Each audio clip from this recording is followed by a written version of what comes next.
poniendo, tienen una observación. Todo hay que tenerlo con una mirada de que no nos creen nuevas desigualdades sociales, y que al contrario, todo tenga un tratamiento para ir atenuando hasta que podamos eliminar completamente las desigualdades sociales. Esos son, a grosso modo, las principales transformaciones que están en ese modelo. Ahora, con el incremento de la retórica imperial con relación a la amenaza de una agresión a Cuba, tuvimos también que tener un concepto prioritario de la defensa del país.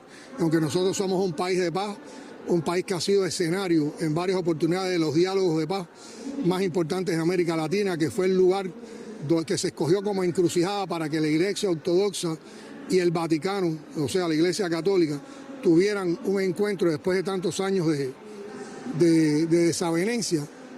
No somos un país que clama por la guerra ni que promueve la guerra, pero tampoco le tenemos a la guerra si tenemos que defender la patria, y por eso se ha desplegado todo un sistema de preparación de la defensa en función de la guerra de todo el pueblo, que es nuestra concepción defensiva con relación a la defensa del país, que se basa en la participación de todo el pueblo. Y para lograr todas estas prioridades, tanto la defensa como los temas económicos, el camino que nos hemos planteado es el diseño de un amplio movimiento popular que comprende mucha participación popular.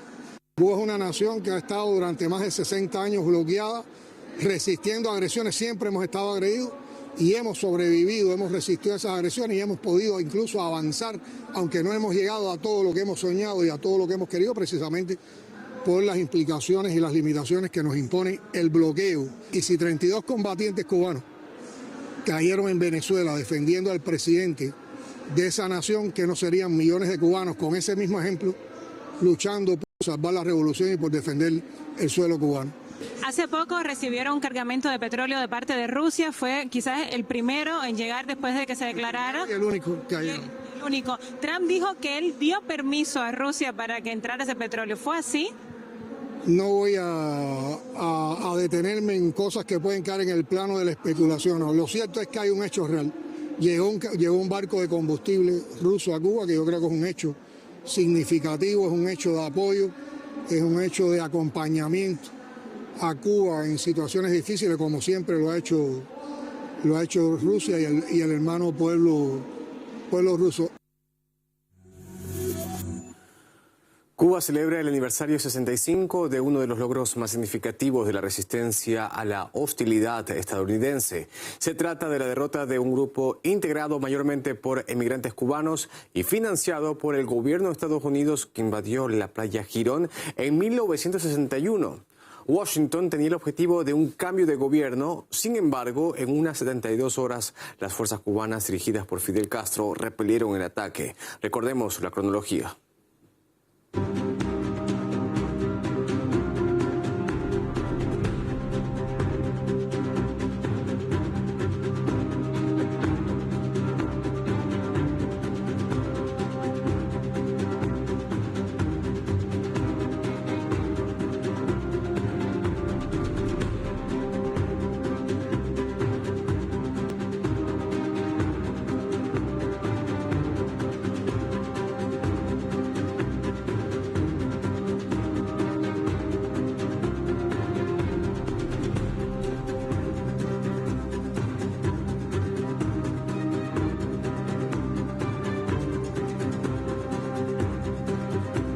Playa Girón significó la primera derrota del imperialismo yanqui en América Latina.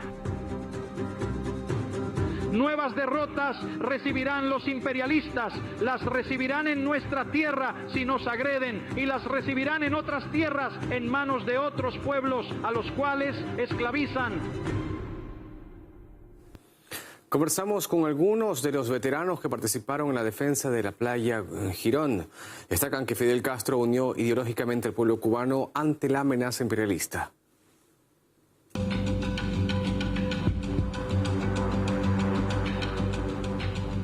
El pueblo cubano llevaba 2 años de revolución y sin embargo ya decenas, centenas, miles de combatientes ya habían decidido que podían dar su vida por la revolución.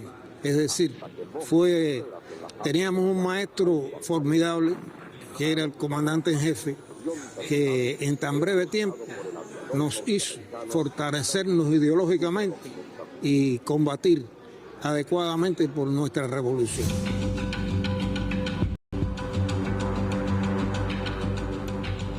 Fue la importancia de defender una causa que ya estábamos ido formándonos desde el punto de vista político y que esa importancia daba como resultado la lucha que veníamos desarrollando desde el triunfo revolucionario. Sabemos todo lo que hizo el imperialismo antes que triunfara la revolución.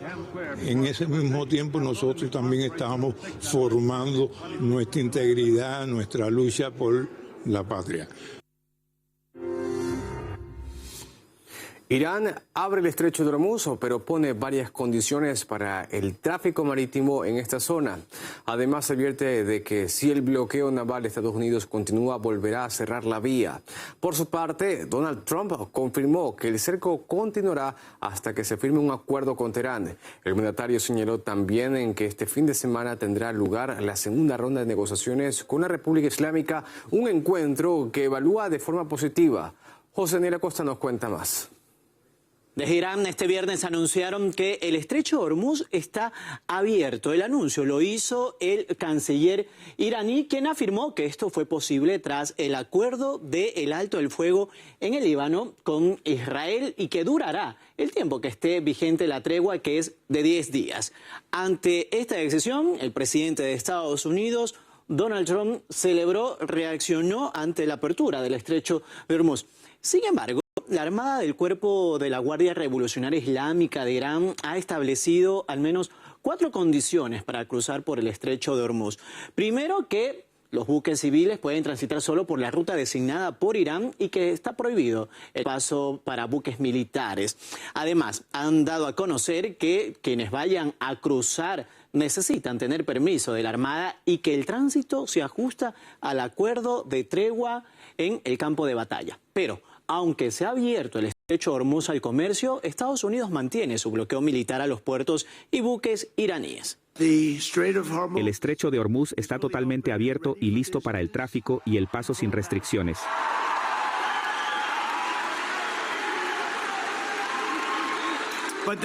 Pero el bloqueo naval, con la mejor armada del mundo, de la mejor fuerza militar que el mundo haya visto jamás, la construimos durante mi primer mandato, lo hicimos, decían que estaba loco. No estábamos tan locos, ¿verdad? Seguirá en pleno vigor y efecto en relación con Irán hasta que alcancemos el acuerdo con Irán, 100% completo y totalmente firmado. Desde la Nación Islámica denuncian que esta acción de Washington constituye una violación y que conllevará medidas de represalias necesarias. Y uno de los temas que genera mucha división en las discusiones entre Irán y Estados Unidos es el enriquecimiento de uranio. Desde Teherán afirman que el uranio enriquecido es sagrado para ellos como lo es su territorio y que no será llevado a ninguna parte.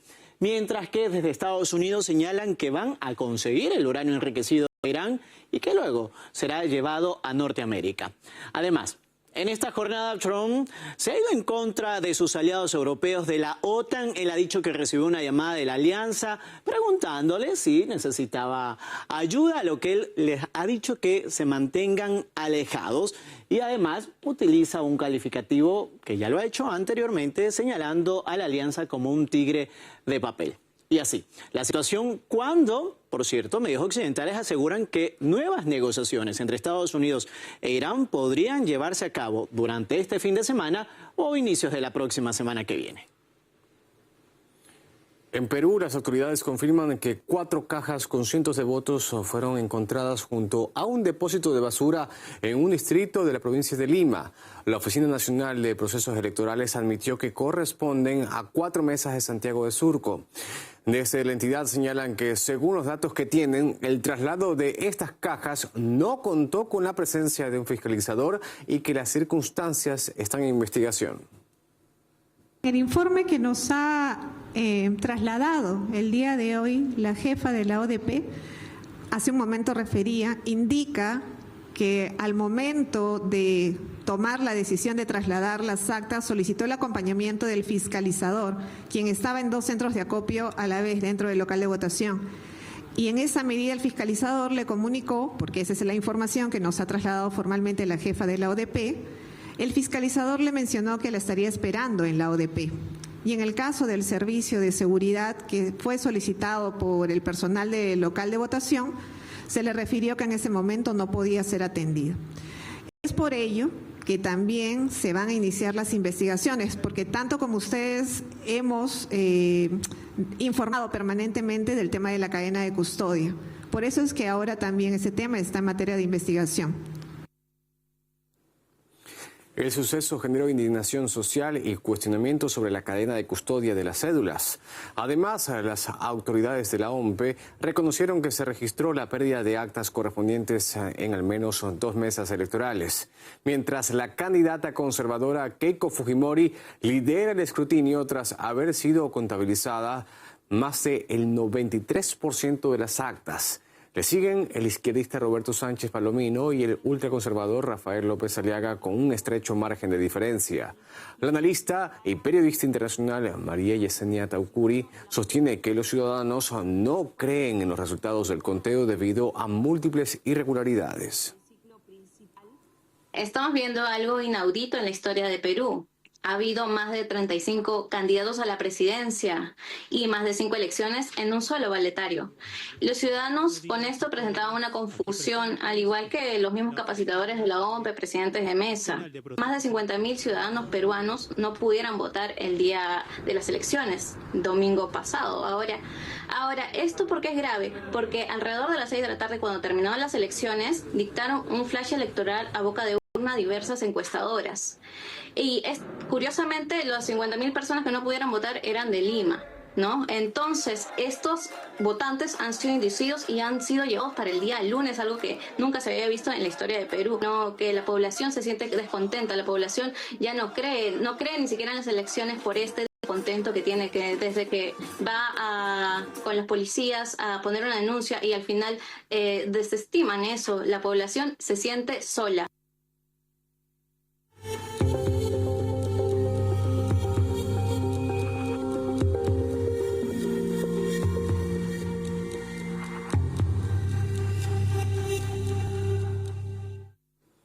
Y también en Perú, el presidente interino José María Balcázar decide posponer la firma de un acuerdo con Estados Unidos sobre la compra de 12 aviones de combate F-16. Según los medios, todo ya estaba preparado para el contrato con una empresa militar industrial norteamericana.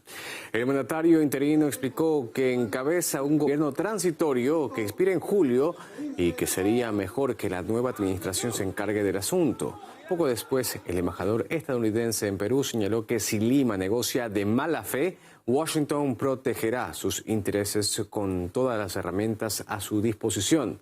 El politólogo y comunicador Eduardo Salmón opina que la compra de aviones de combate estadounidenses podría ser una forma de Perú para compensar debido a la colaboración con China en el puerto de Chancay.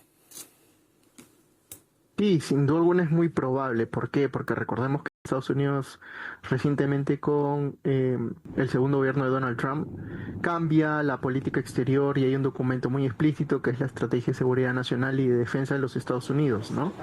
Que prioriza justamente la hegemonía por sobre China y otras potencias, ¿no? Y prioriza la defensa del territorio, pero tiene un enfoque en particular en el hemisferio global en donde sitúa importancia en América Latina y el Caribe, ¿no? Reafirma como como prioridad de seguridad directa, ¿no? En ese sentido, Perú, por ejemplo, ha estado en el foco de la tormenta para Estados Unidos por el tema del puerto de Chancay. Y la compra de los aviones era probablemente una forma de compensación para limar asperezas por sobre esa situación. Entonces, es claro que el tuit del embajador es una molestia, por una manifestación molesta de los Estados Unidos por dejar pendiente esa situación, ¿no? El presidente de Colombia asegura que las políticas de su homólogo de Ecuador son divisorias e impiden la unión de América Latina. Gustavo Petro aseguró que su gobierno va a defender el derecho a la libertad de tránsito de los latinoamericanos. todas estas políticas divisorias, lo que hace Noboa contra Colombia, lo que hacen, lo que llaman ¿cómo se llaman? Ya la transhumancia, el corredor humanitario, que no es sino echar venezolanos y colombianos desde Chile hasta que los recibamos.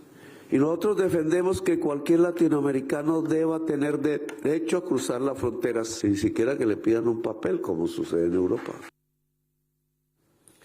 Además, el mandatario colombiano afirmó en redes en que Ecuador está pasando al fascismo. Destacó que el gobierno de Noboa ha decidido criminalizar la política, dejando morir de hambre al ex vicepresidente Jorge Glass. Ambos países sostienen una disputa comercial con la aplicación de aranceles mutuos. En este sentido, los medios de comunicación informan que Colombia se está preparando para responder con gravámenes de hasta el 75% en reacción a las tarifas del 100% introducidas por Ecuador. El conflicto comenzó cuando Quito acusó a Bogotá de no emprender acciones contra el narcotráfico. La opositora y ex asambleísta ecuatoriana Luisa González concuerda con las acusaciones de Petro de que Ecuador se está convirtiendo en un régimen dictatorial.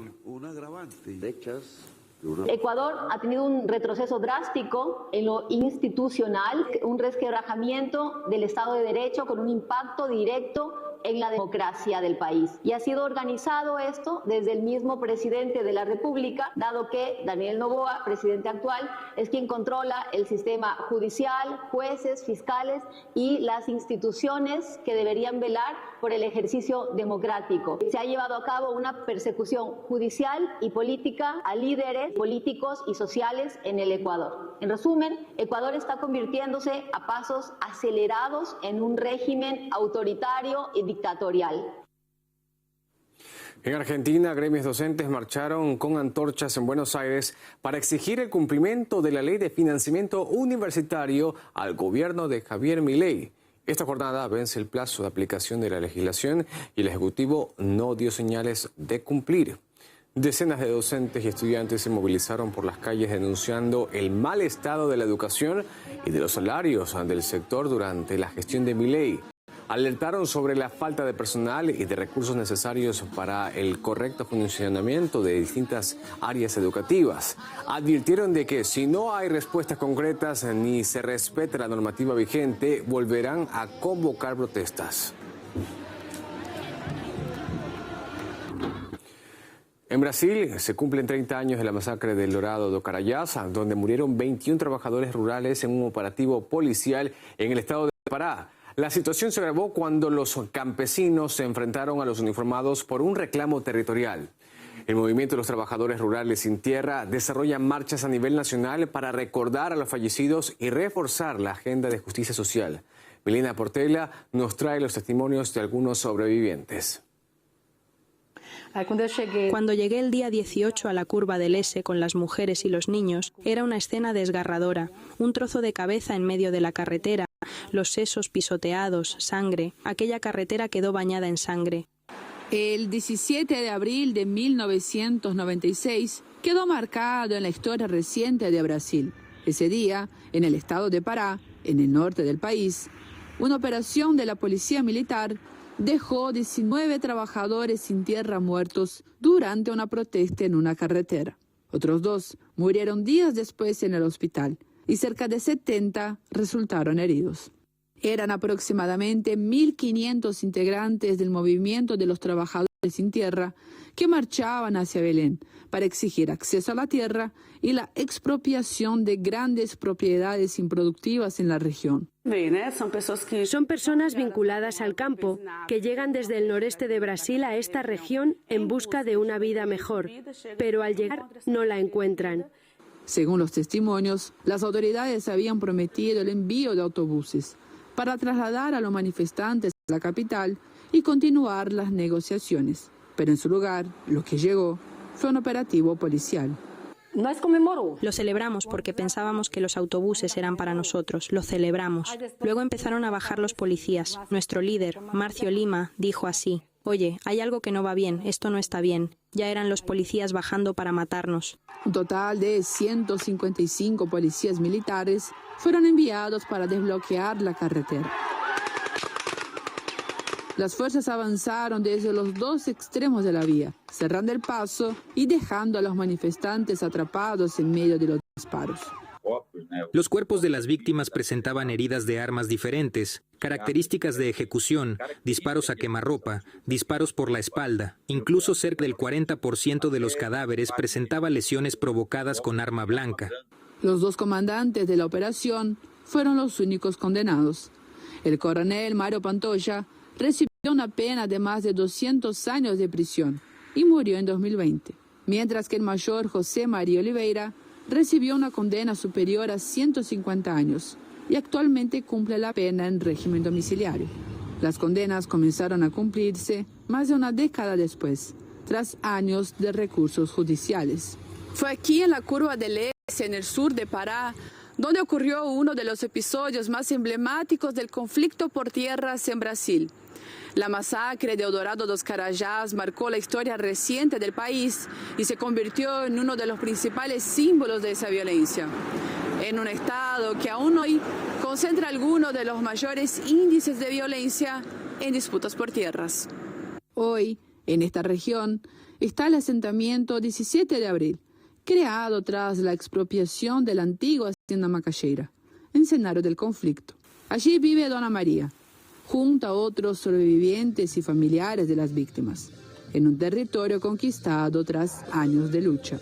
30 años después, Eldorado dos Carajás sigue siendo uno de los episodios más violentos del país, una marca que aún atraviesa quienes la vivieron y a una región donde ese conflicto sigue presente.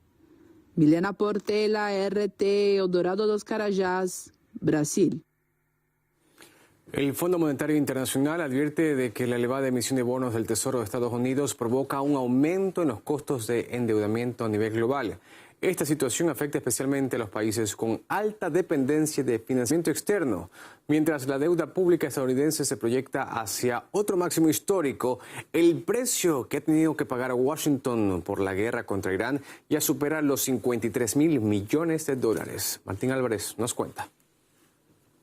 La deuda pública de Estados Unidos alcanza máximos históricos y genera incertidumbre. Veamos a continuación porque aumenta la oferta de bonos del Tesoro. Esto aleja a los inversores, es que los bonos son menos atractivos e incluso el exsecretario del Tesoro, Henry Paulson, llama al gobierno a crear un plan de emergencia ante un posible colapso del mercado de bonos. En paralelo, el Fondo Monetario Internacional dice que la transmisión es global y que afecta sobre todo a aquellos países que dependen de la financiación externa. Veamos qué es lo que ocurre con los pagos netos de intereses de la deuda pública de Estados Unidos. Y es que en los primeros 6 meses del año fiscal ha subido un 7%, llegando a $623.000 millones, algo que no se veía desde el 2021, en el momento de la respuesta masiva ante la pandemia del COVID-19. También podemos ver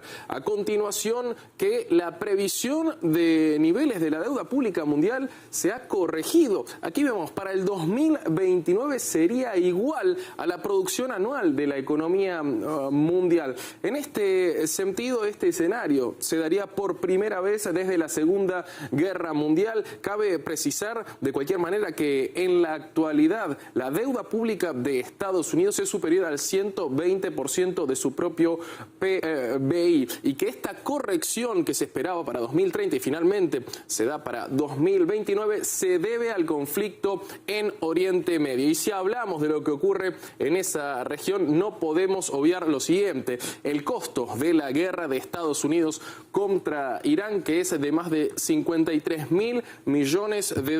Esa cifra es la que ha gastado la Casa Blanca desde que comenzó la agresión de Washington y Tel Aviv contra Teherán. Como vemos, estas son las prioridades que tienen Estados Unidos, mientras también crece la incertidumbre a nivel nacional debido a la situación económica. Ahora hacemos una pausa y revisamos titulares.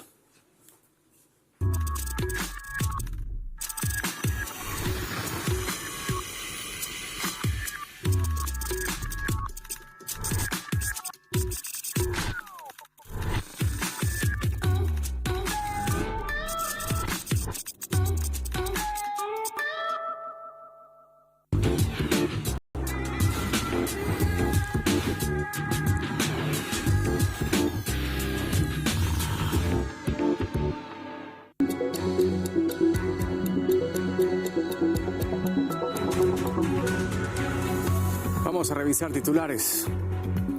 En una entrevista exclusiva para RT, el presidente de Cuba aseguró que frente a las amenazas el pueblo está dispuesto a combatir. Ayer también habló sobre cambios en el gobierno y la llegada de combustible ruso. Trump confirma otra ronda de negociaciones con Irán. Ocurre en medio de una nueva confrontación. Teherán indica que no va a entregar el uranio enriquecido a nadie. Esto contrario a lo que decía Trump. Nos vamos a Perú. Crece el escándalo por el hallazgo de cajas con cientos de votos en la basura. Las autoridades admitieron que hubo fallas en la custodia de los materiales. Ocurre cuando aún continúa la disputa por el segundo lugar. Gracias por estar con nosotros. Ahora los dejamos con RT Reporta.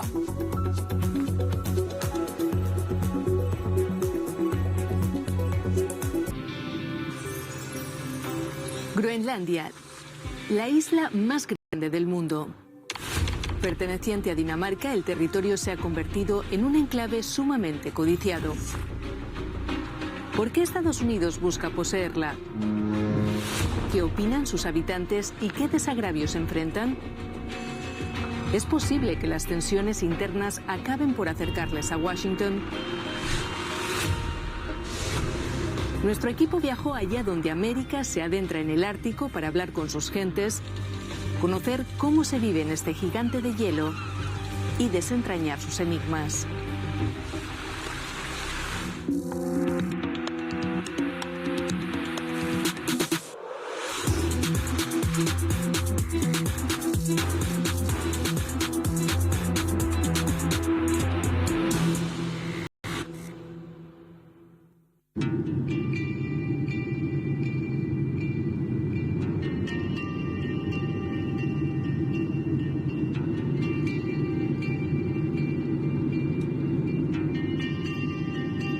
Groenlandia impresiona antes incluso de aterrizar. Desde el avión la mirada se pierde entre bloques de hielo y nevadas infinitas.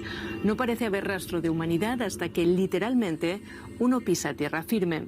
Solo tiene 56.000 habitantes y de ellos 20.000 residen en Nuuk.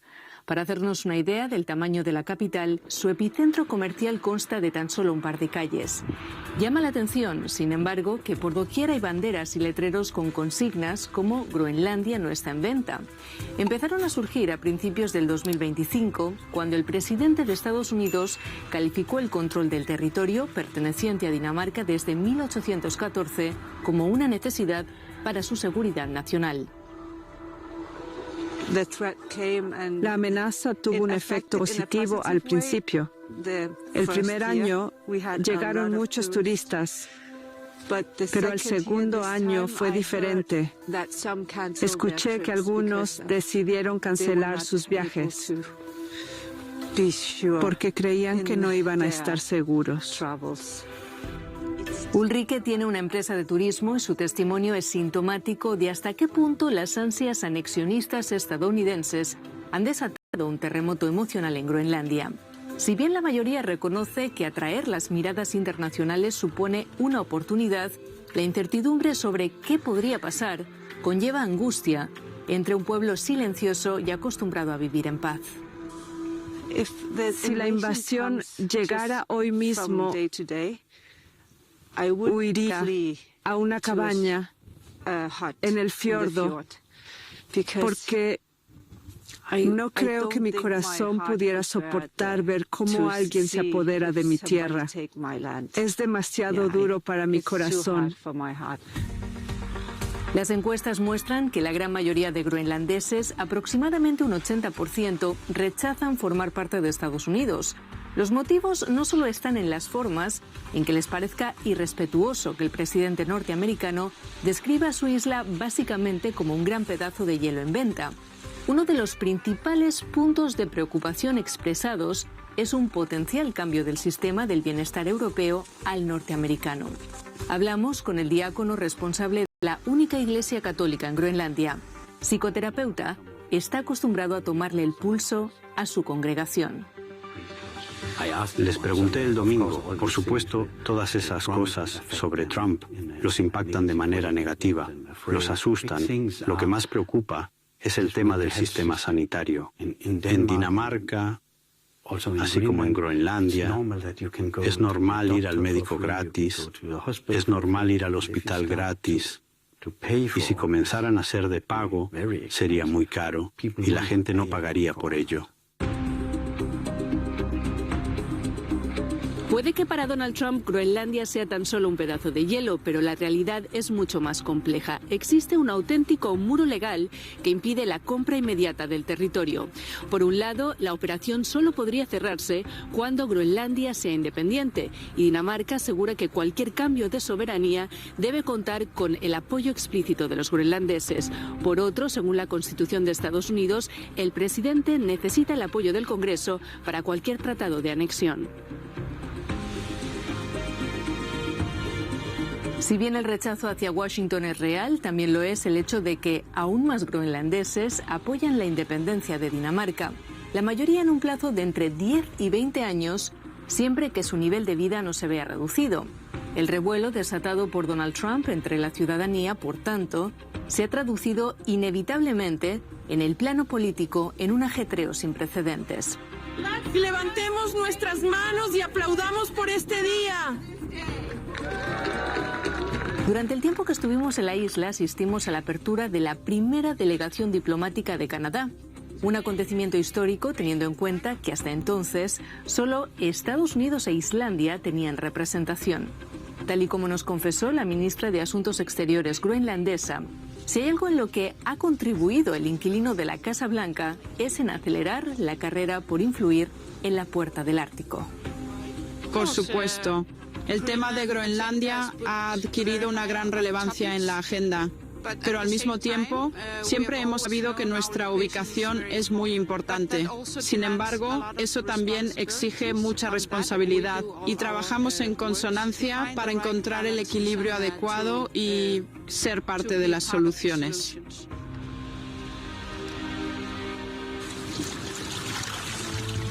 No es fácil navegar en un mar de contradicciones. Groenlandia está situada en el centro del triángulo entre Norteamérica, Europa y Rusia. Es, por tanto, una pieza clave para la defensa entre bloques geopolíticos y el control de rutas marítimas y aéreas. Nuuk está geográficamente más cerca de Washington que de Copenhague. Políticamente, todo lo contrario. Militarmente, de ambos. La isla más grande del mundo no cuenta con ejército propio. Como pertenece a Dinamarca, son las Fuerzas Armadas danesas las que se encargan de su protección militar y se encuentra en el área de supervisión de la OTAN. Que socios de la alianza militar discutan entre ellos sobre la forma y el futuro de la protección de Groenlandia deja al territorio en una situación extremadamente compleja. Mediante la OTAN, todos los miembros tienen derecho a proteger toda la zona ártica, incluida Groenlandia. Geográficamente, Groenlandia se encuentra entre Rusia y Estados Unidos. Así que establecieron bases, más de 17 bases a lo largo de la historia, desde 1951. Pero las han reducido a una sola debido a que el Senado o el Parlamento no querían gastar tanto dinero en Groenlandia durante los tiempos de paz. No sé por qué él, Trump, insiste.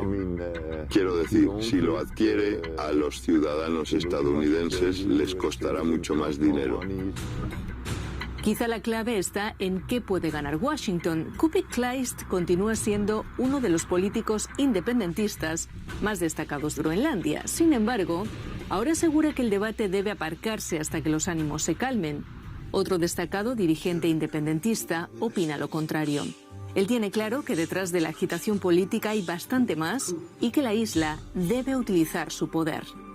La región del Ártico ha sido una región pacífica hasta ahora.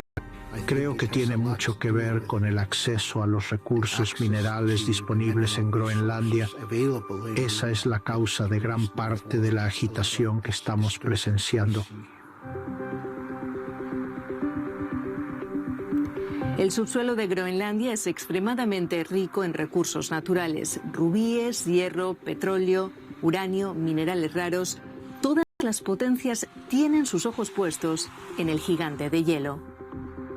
Groenlandia sigue siendo lo que llamamos virgen en relación con las actividades mineras, y esto se debe a la falta de datos.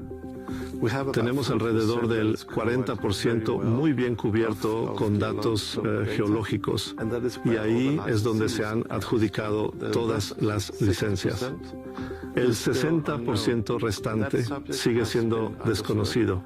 Este tema se ha malinterpretado durante mucho tiempo, porque hay quienes piensan que hay recursos por valor de miles de millones en el subsuelo.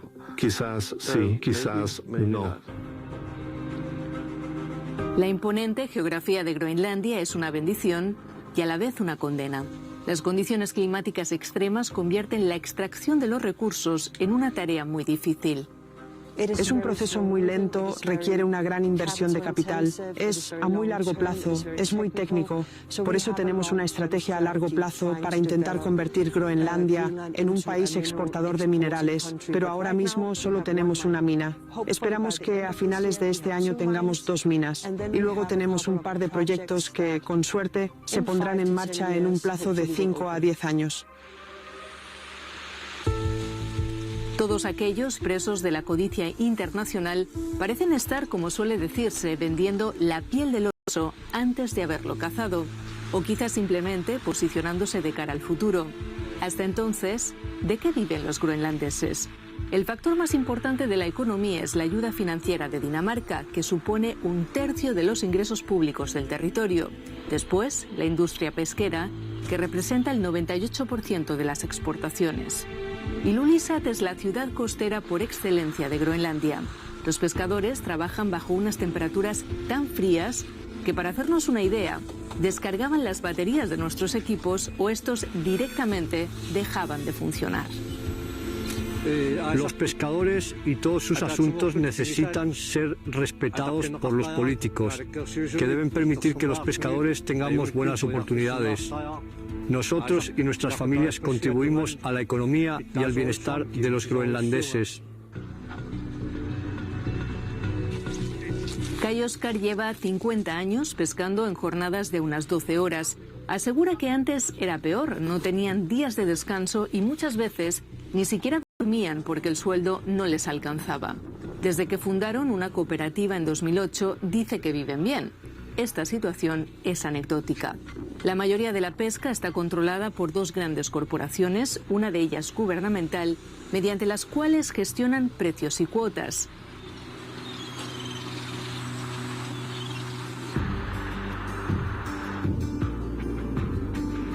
Lars es un conocido pescador y cazador, incluso de osos polares y ballenas, en Nuuk. Una figura fuerte que se siente constreñida bajo las imposiciones del exterior. El problema es que los daneses nunca tienen bastante. Dicen que Groenlandia es parte de Dinamarca. Y entonces toda la costa de Groenlandia le envía el pescado a Dinamarca y todo el dinero lo ganan con nuestro pescado. Nosotros nunca vemos dinero extra.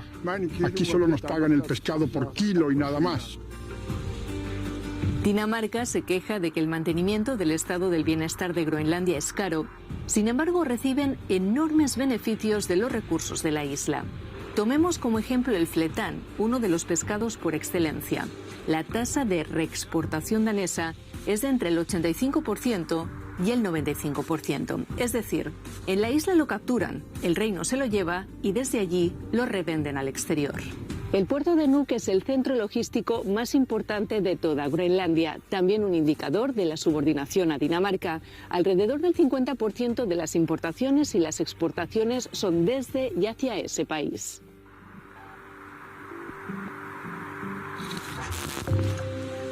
Pese a los intentos por mostrar una imagen política de unidad entre las autoridades groenlandesas y danesas en tiempos de amenazas exteriores, las tensiones de la población con la corona no solo se ciñen al plano económico, sino también al social. Uno de los asuntos más controvertidos en la actualidad es el de las madres groenlandesas separadas forzosamente de sus hijos por las autoridades de Dinamarca. Najanwak recuerda que esto ya pasaba de otra forma en 1951. Las llamamos reproducciones coloniales porque si echamos la vista atrás a la historia y a todas las cuestiones históricas y coloniales que han existido entre Dinamarca y Groenlandia, vemos, por ejemplo, que hubo 22 niños que fueron separados de sus padres en Groenlandia y enviados a Dinamarca para convertirse en la nueva élite. Se suponía que debían aprender sobre la cultura danesa, el idioma danés y cómo ser civilizados. En el 2020, el primer ministro danés, Mette Frederiksen, se disculpó por este experimento que llevaron a cabo en 1951. Pero ahora están haciendo exactamente lo mismo, porque los niños están sufriendo las mismas consecuencias. La Asociación de Nayanwak lleva luchando contra el racismo del sistema del bienestar danés desde el año 2018. Descubrieron que los niños nacidos en Dinamarca continental, cuyos progenitores se trasladaron allí a vivir normalmente por motivos económicos, tienen 5 veces más probabilidades de ser separados de sus padres que el resto. Esos padres son sometidos a unas pruebas de competencia parental, a veces antes incluso de dar a luz a sus bebés. Las conclusiones a menudo tienen sesgos culturales y carecen de sensibilidad cultural. Muchas de las formas de comportarse de los groenlandeses son muy diferentes a las de los daneses. No hablamos tan alto, no hablamos tanto ni decimos tantas cosas. Y utilizamos mucho la comunicación no verbal. Por eso creo que es un buen ejemplo de lo agresivo que es el sistema de bienestar infantil en Dinamarca, especialmente en lo que respecta a mujeres y niños groenlandeses. Pudimos hablar por videoconferencia con la mamá de uno de los casos recientes más polémicos. En noviembre de 2024 le quitaron su hija solo 2 horas después de dar a luz. Fue impactante pensar que el motivo, teóricamente, fue haber fallado un test de inteligencia. Nos estamos refiriendo a una mujer trilingüe que respondió a mis preguntas en inglés sin problema y con una entereza envidiable. Hace mucho tiempo que es necesario un cambio en la relación entre Groenlandia y Dinamarca. No tengo nada en contra del pueblo o en contra de la cultura danesa, en absoluto. Pero estoy luchando contra el sistema que nos perjudica. No quiero que sigan haciendo esto a las nuevas generaciones.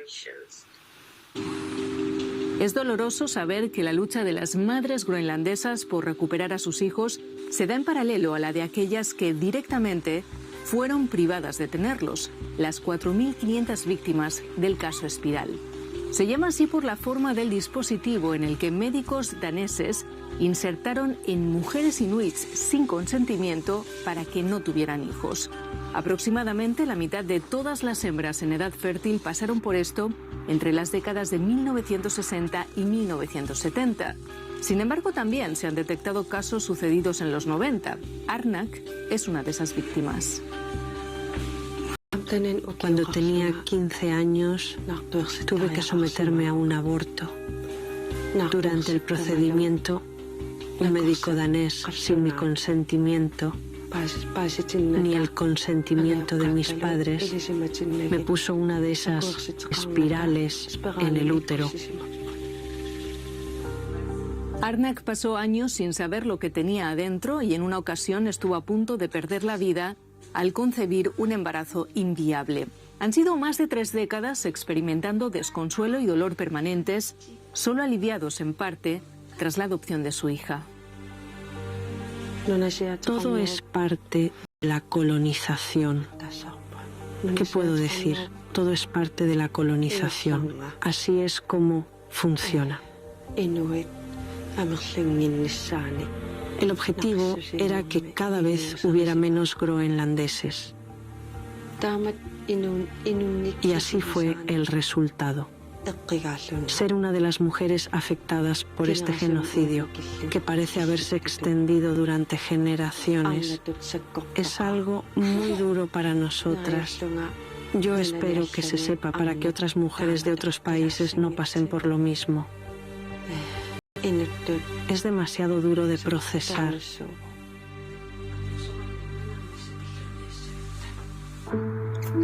El gobierno danés pidió disculpas por lo sucedido en septiembre del 2025, pero tanto activistas como políticos groenlandeses coinciden en asegurar que la presión externa de Estados Unidos fue fundamental a la hora de que Copenhague diera ese paso. Dinamarca parece ver de cerca aquello de uno no sabe lo que tiene hasta que lo pierde. Mientras muchos se alegran del no hay mal que por bien no venga, otros, los pocos que sí apuestan por un futuro con Estados Unidos, ven que Dinamarca llega tarde. Es el caso de Jorgen, un groenlandés admirador de Trump que se autodefine como luchador por la libertad.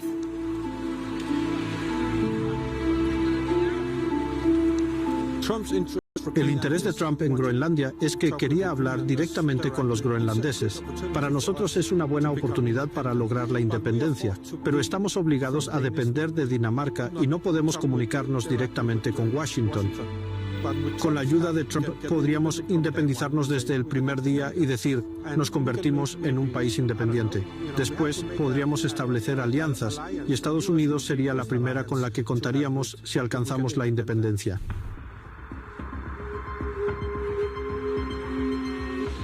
Pero, ¿puede verdaderamente el apoyo de Estados Unidos ser la solución a los desafíos del territorio? ¿Qué piensan los jóvenes, el futuro de Groenlandia? Hablé con algunos de ellos y el testimonio más esclarecedor fue el de Malik. Aunque son conscientes de las amenazas geopolíticas, ellos creen que, ante todo, la mirada no debe desviarse de los verdaderos problemas de la isla. El principal, el suicidio. La isla registra la tasa más alta del mundo. Entre todas las consignas que podían leerse en su ropa, también había un lazo amarillo. Es el símbolo del mes de la prevención del suicidio que se celebró el año pasado. Durante ese mes intentamos hablar sobre la prevención del suicidio. Yo personalmente conocí a un chico que se quitó la vida y es un problema muy serio. Cuando ocurre algo así, por ejemplo en un instituto, todo el centro está como paralizado durante una semana o así. Y muchas veces esa sensación se extiende a toda la ciudad. Se percibe una tensión en el ambiente porque es un tema que sigue siendo tabú, aunque todos saben que es un problema.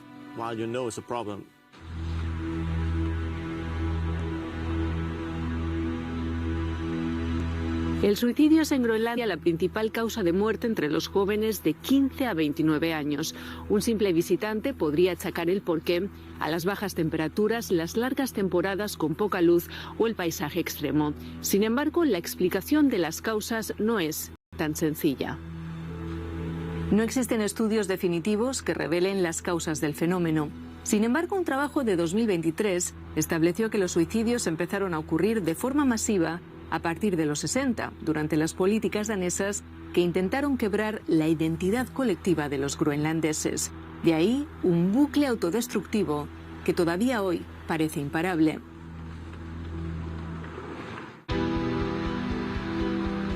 Sin embargo, hay quienes luchan contra él en escenarios inesperados, como el Club de la Lucha Nanook, fundado en 2009 por Mahmoud.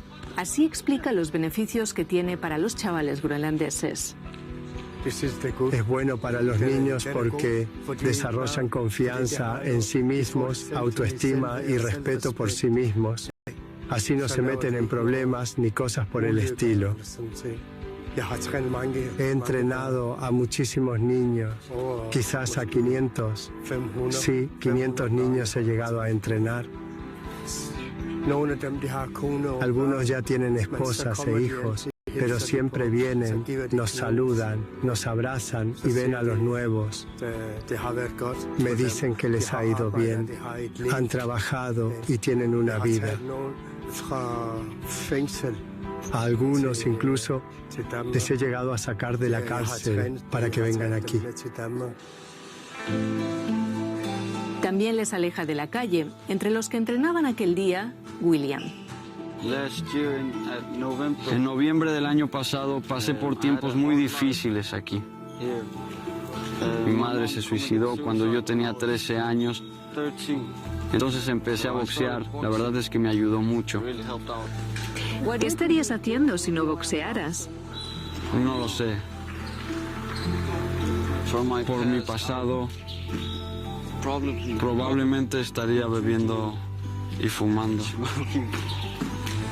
¿Crees que esa es una buena vida? No, Para nada. ¿Qué quieres para ti? Quiero ser campeón.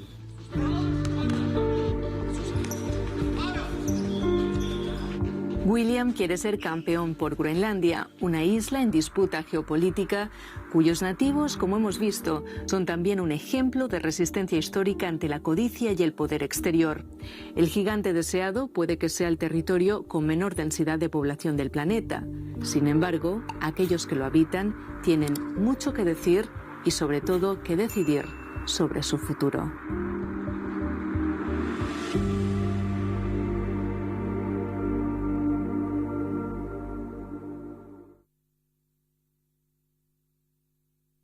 A la izquierda no se la persigue por sus errores, al sistema le conviene una izquierda fracasada. Porque una izquierda exitosa es muy peligrosa para el sistema. Esta fachada de una derecha autoritaria, con violencia, con seguridad que solamente es para entrar en nuestros países. Porque ellos no vienen para solucionar los problemas, vienen para engañar a la población y seguir robando y seguir controlando con espejismo.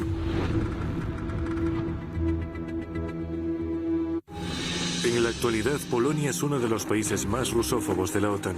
Estamos en presencia de la primera oleada masiva del sentimiento antirruso en Polonia. Además, el Ministerio de Defensa de Polonia declara que en los próximos 10 años en territorio polaco aparecerán más de 100 instalaciones militares de Estados Unidos. Polonia siempre ha participado en todas las campañas militares contra Rusia. Por ejemplo, Napoleón reunió un ejército de 600.000 efectivos y 100.000 de ellos eran polacos. ¿Se lo imaginan? Al pueblo polaco le explican el enorme gasto militar con amenazas por parte de Rusia.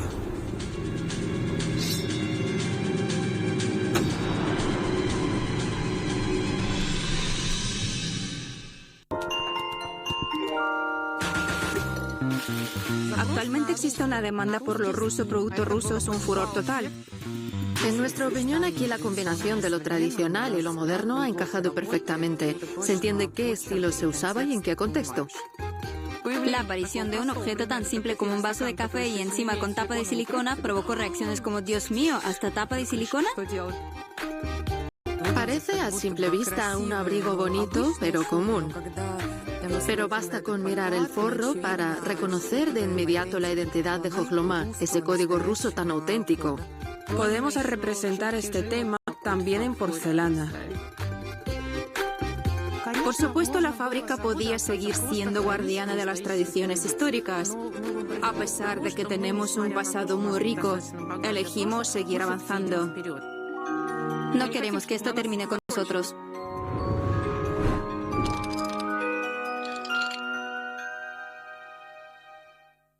Recorremos ciudades. Cruzamos países. Atravesamos continentes. E incluso superamos usos horarios.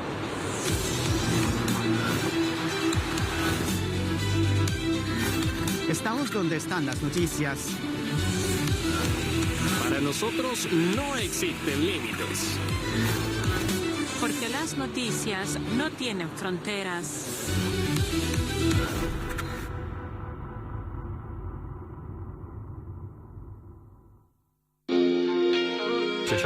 Hoy en día la guerra se libra principalmente con drones, por lo que es fundamental contar con medios para contrarrestarlos. El método más eficaz que hemos encontrado es neutralizarlos físicamente con armas ligeras. No le quiten ojo a esa ventana. Es su vida, chicos. Solo soy una persona con ciertos conocimientos que estoy dispuesta a compartir. Tómenlos si les interesa. Son buenos chicos, son muy atentos. ¿Puedo preguntar? Claro, por supuesto. El dron vuela a 25 kilómetros por segundo. Tienes 2 segundos para apuntar y disparar. Ponte en posición y espera el momento adecuado. No apuntes. Tenemos otra metódica con las armas de Animalisa. Nos las entregaron, nos dieron munición, pero no hay instructores.